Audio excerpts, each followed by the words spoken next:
మహాత్మా గాంధీ జాతీయ గ్రామీణ ఉపాధి హామీ చట్టాన్ని రద్దు చేసి కేంద్రంలోని మోడీ ప్రభుత్వం తీసుకువచ్చిన వీబీజీ రామ్జీ చట్టాన్ని రద్దు చేసి పాత చట్టాన్ని కొనసాగించాలని, ఉపాధి హామీ కార్మికుల సమస్యలు పరిష్కరించాలని కోరుతూ వ్యవసాయ కార్మిక సంఘం ఆధ్వర్యంలో మే 15న దేశవ్యాప్తంగా నిర్వహిస్తున్న గ్రామీణ సమ్మె కార్యక్రమాన్ని సహకరించాలని కోరారు. మహాత్మా గాంధీ జాతీయ గ్రామీణ ఉపాధి హామీ చట్టాన్ని రద్దు చేసి కేంద్రంలోని మోడీ ప్రభుత్వం తీసుకువచ్చిన వీబీజీ రామ్జీ చట్టాన్ని రద్దు చేసి పాత చట్టాన్ని కొనసాగించాలని, ఉపాధి హామీ కార్మికుల సమస్యలు పరిష్కరించాలని కోరుతూ వ్యవసాయ కార్మిక సంఘం ఆధ్వర్యంలో మే 15న దేశవ్యాప్తంగా నిర్వహిస్తున్న గ్రామీణ సమ్మె కార్యక్రమానికి సహకరించాలని జిల్లా గ్రామీణ అభివృద్ధి అధికారి టి నాగిరెడ్డికి తెలంగాణ వ్యవసాయ కార్మిక సంఘం యాదాద్రి భువనగిరి జిల్లా కమిటీ ఆధ్వర్యంలో సమ్మె నోటీసును సంఘం జిల్లా అధ్యక్ష ప్రధాన కార్యదర్శి బొల్లు యాదగిరి, కొండమడుగు నరసింహ, జిల్లా ఉపాధ్యక్షులు చీమల కొండూరు సర్పంచ్ పల్లెర్ల అంజయ్యలు అందించారు. ఈ సందర్భంగా మాట్లాడుతూ గ్రామీణ సంపదలో కీలక పాత్ర పోషిస్తూ తమ కుటుంబాలను పోషించుకుంటున్న ఉపాధి హామీ కార్మికులు మోడీ తీసుకొచ్చిన జీరామ్జీ చట్టం వల్ల అనేక ఇబ్బందులు ఎదుర్కొంటున్నారని ఆవేదన వెలిబుచ్చారు. కొత్త జీవోలతో గత చట్టంలో ఉన్న అనేక హక్కులను కూడా తొలగించారని, ఉపాధి కార్మికుల సమస్యలన్నీ ఇన్ని కావని, పనికి పోతే ఎంత కూలి వస్తుందో కూడా తెలియని పరిస్థితుల్లో ఉన్నారని, చేసిన పనికి ఎప్పుడు డబ్బులు వస్తాయో కూడా తెలియక తమ కుటుంబాల పోషణ భారంగా మారిందన్నారు.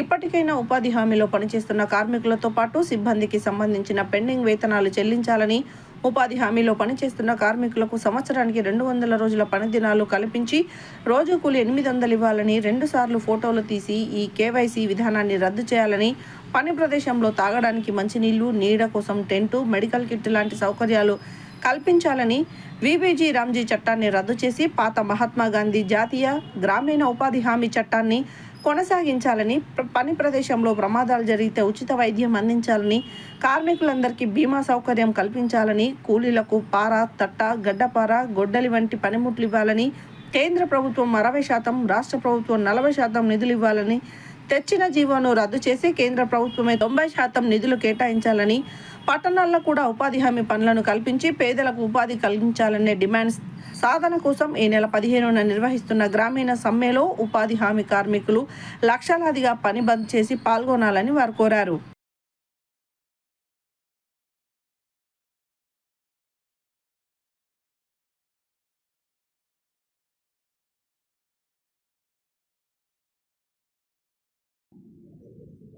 ఈరోజు తెలంగాణ వ్యవసాయ కార్మిక సంఘం యాదాద్రి భువనగిరి జిల్లా కమిటీ ఆధ్వర్యంలో సంఘం జిల్లా అధ్యక్షులు బొల్లి యాదగిరి గారు, సంఘం జిల్లా ఉపాధ్యక్షులు చిమలకొండూరు సర్పంచి పల్లెర్ల అంజయ్య గారితో కలిసి మే 15 నాడు ఉపాధి హామీ కార్మికుల సమస్యల పరిష్కారం కోసం, చట్ట పరిరక్షణ కోసం మోడీ తీసుకొచ్చిన వీబీజీ రామ్జీ చట్టాన్ని రద్దు చేసి పాత మహాత్మా గాంధీ జాతీయ గ్రామీణ ఉపాధి హామీ చట్టాన్ని కొనసాగించాలనే డిమాండ్ల సాధన కోసం దేశవ్యాప్తంగా సమ్మె చేస్తూ ఉన్నాం.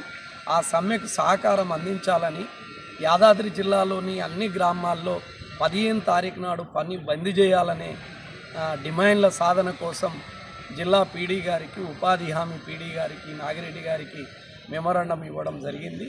ఈ సందర్భంగా, ఈ సమ్మె సందర్భంగా కేంద్ర ప్రభుత్వాన్ని మేము ఒకటే డిమాండ్ చేస్తూ ఉన్నాం. పాత చట్టంలో ఏదైతే ఉన్నాయో ఉపాధి కూలీల రక్షణ కోసం ఉన్న హక్కులను మొత్తం హరించిర్రు. వెంటనే కొత్త చట్టాన్ని రద్దు చేసి పాత చట్టం తీసుకొచ్చి రావాలని, 200 రోజుల పని దినాలు కల్పించాలి, కనీస కూలీ రోజుకు 800 ఇవ్వాలి, పని ప్రదేశంలో కనీస సౌకర్యాలు కూడా లేవు, తాగడానికి నీళ్లు, మెడికల్ కిట్టు, నీడ కోసం టెంటు, ఇవి ప్రాథమిక సౌకర్యాలు ప్రభుత్వం కల్పించాలని డిమాండ్ చేస్తూ ఉన్నాం. అదేవిధంగా రోజు కూలి ఎంత వస్తుందో తెలియజేసి ప్లే స్లిప్పులు ఇస్తలేరు, ఇవ్వాలని, వారం డబ్బులు ఇవ్వాలంటే నెలలు గడిచినా డబ్బులు ఇచ్చే పరిస్థితి లేదు. ఎండకి ఎండుతూ ఉన్నారు, కిలోమీటర్ల కొద్దిగా నడిచిపోతున్నారు ఉపాధి కార్మికులు. అనేక మంది ఎండాకాలంలో పిట్టెల్లాగా రాలిపోతూ ఉన్నారు. వాళ్ళ కనీస ప్రమాద బీమా సౌకర్యం కూడా ఇచ్చే పరిస్థితులలో ఈ ప్రభుత్వం లేదు. ఏదైతే 2005లో చట్టం వచ్చినప్పుడు పనిముట్లు పార, గడపార, తట్ట, గొడ్డలి లాంటివి ఇచ్చిర్రు, కానీ 21 సంవత్సరాలు గడుస్తున్నా ఏది పనిముట్లు ఇచ్చే పరిస్థితి లేదు. అందుకనే ఉపాధి హామీ కార్మికుల యొక్క సమస్యల పరిష్కారం కోసం గ్రామీణ సమ్మె, గ్రామీణ పని బంద్ కార్యక్రమాన్ని మే 15న అఖిల భారత వ్యవసాయ కార్మిక సంఘం పిలుపునివ్వడం జరిగింది. ఈ సమ్మెలో ఉపాధి హామీ సిబ్బంది కూడా పూర్తి స్థాయిలో పాల్గొనాలని, కార్మికులు లక్షలాదిగా పాల్గొని సమ్మెను జయప్రదం చేయాలని విజ్ఞప్తి చేస్తూ ఉన్నాం.